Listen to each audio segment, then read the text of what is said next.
एक पुरानी किताब, एक रहस्यमयी दरवाज़ा और एक ऐसा बच्चा जिसकी रगों में जादू बहता था। जब लाहौर के एक पुराने किताब घर में खुली एक रोशनी से भरी किताब, तो शुरू हुआ एक ऐसा सफ़र जो अब तक सिर्फ कहानियों में सुना गया था।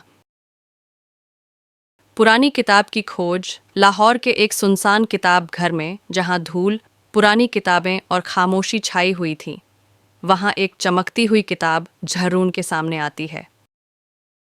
जादुई किताब को छूना जरून धीरे से हाथ बढ़ाता है।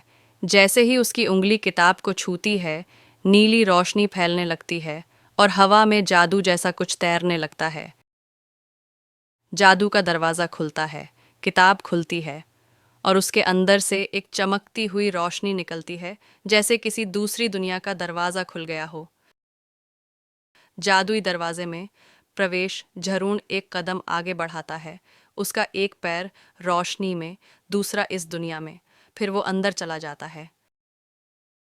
जादुई जंगल का दृश्य झरून एक जादू से भरे जंगल में आंखें खोलता है। पेड़ चमक रहे हैं, हवा में रोशनी है और फूल बोलते हैं। बोलता हुआ उल्लू, एक बड़ा चमकदार आंखों वाला उल्लू, उसके सामने आता है।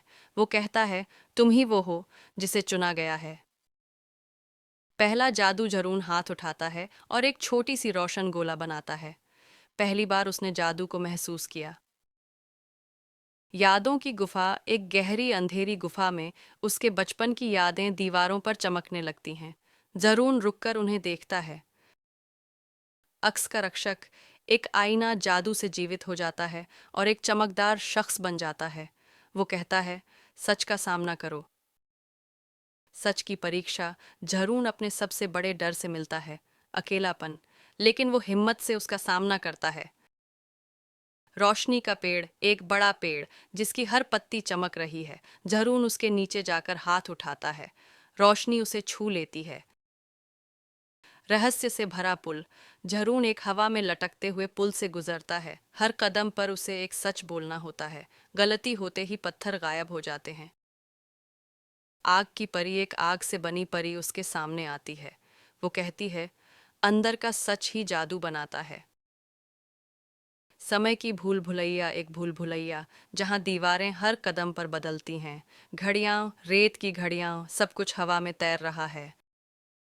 आखिरी ताला, एक ताला हवा में तैर रहा है। उसे खोलने के लिए झरून को अपना असली नाम लेना पड़ता है।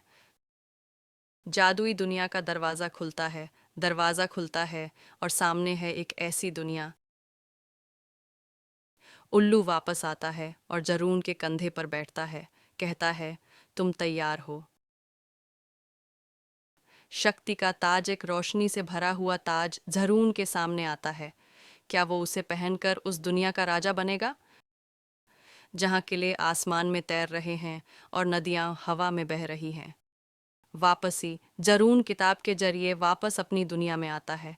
लेकिन कुछ बदल गया है, वो खुद। किताब बंद होती है। जब वो चला जाता है तो किताब खुद ब खुद बंद हो जाती है।